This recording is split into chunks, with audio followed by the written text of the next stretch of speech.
পবিত্র রমজানে সুবেহ সাদিক থেকে সূর্যাস্ত পর্যন্ত রোজা রাখেন বিশ্বের কোটি কোটি মুসলিম। রোজাদারদের জন্য সবচেয়ে আনন্দময় মুহূর্তের নাম ইফতার, যেখানে খাবার খাওয়ার মাধ্যমে রোজা ভাঙা হয়। দেশ ও অঞ্চল ভেদে ইফতারে খাবারের ধরন ভিন্ন ভিন্ন হয়ে থাকে। আমাদের দেশে ভাজা পোড়ার সঙ্গে মৌসুমের বাহারি সব ফল দিয়ে ইফতার করেন মুসলিমরা। এর মধ্যে তরমুজ অন্যতম। এই ফল যেমন রসালো তেমনই স্বাদেও অনন্য। সারাদিন রোজা রাখার পর তরমুজ খেলে শরীরে এর কী প্রভাব পড়ে তা জানবো এই প্রতিবেদনে।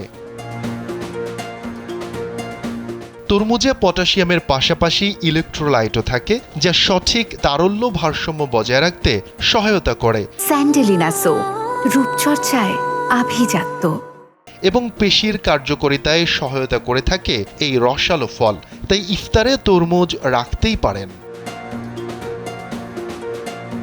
তরমুজে প্রচুর পরিমাণে ভিটামিন এ এবং সি থাকে, যা রোগ প্রতিরোধে ক্ষমতা বৃদ্ধি করে। ইফতারে তরমুজ রাখলে পানি শূন্যতার পাশাপাশি সুস্থতাও বজায় থাকবে। এছাড়া ত্বক ও চুল ভালো রাখায় সহায়ক ভূমিকা পালন করে রসালো এই ফল।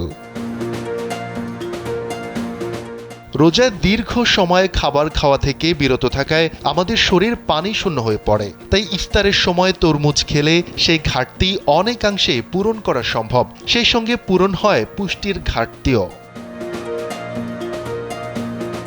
তরমুজে যে পরিমাণে পটাশিয়াম থাকে তা হৃদযন্ত্রের স্বাস্থ্য ভালো রাখে। এছাড়া ফাইবার বা খাদ্য আঁশের পরিমাণও অনেক বেশি। এটি হৃদযন্ত্রের অসুখ এবং শারীরিক নানা সমস্যা সমাধানে কাজ করে থাকে। যারা এবারের রোজায় ডায়েট বা ওজন কমাবেন বলে ভাবছেন, তারা ইফতারে তরমুজ রাখতে পারেন। তরমুজ এমন একটি ফল যা ওজন বৃদ্ধির ভয় ছাড়াই মিষ্টি খাবার উপভোগ করতে দেয়।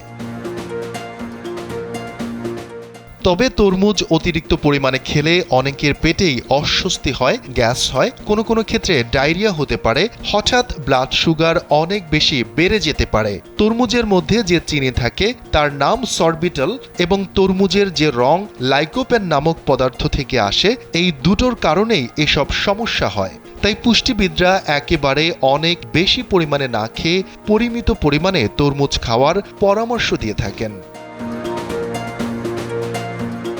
শফিকুল ইসলাম শান্ত, কালবেলা।